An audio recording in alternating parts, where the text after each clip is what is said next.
लोक कला केंद्र के प्रस्तुति।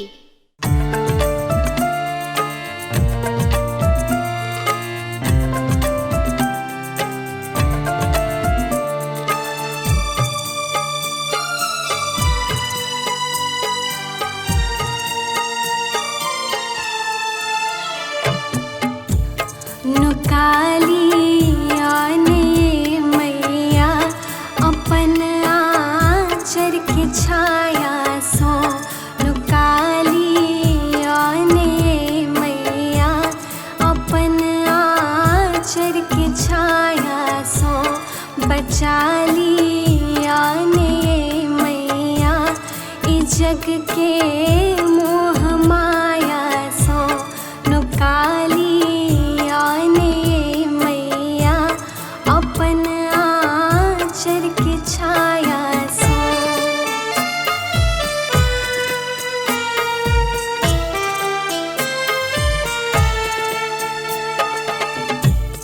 किलोने पूजा कहियो हम जपै छी नाम आहाँ के, परल जो दुख ताधिलो मैया जी ध्यान आहाँ के, परल जो दुख ताधिलो मैया जी ध्यान आहाँ के।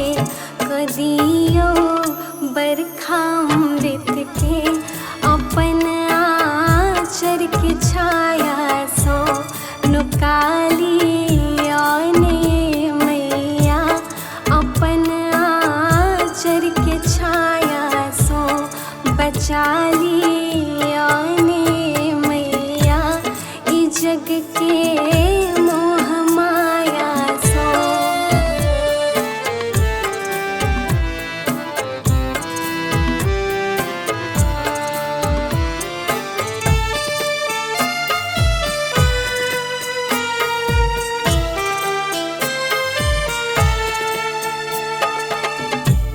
बिसर गेल पुत्र मैया के ने कहियो माय बिसरै छै, करै छी विनती हे मैया डगर नै आब सूझै छै, करै छी विनती हे मैया डगर नै आब सूझै छै।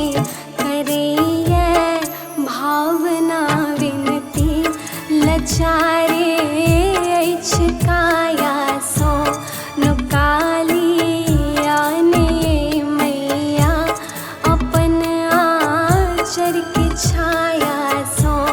बचाली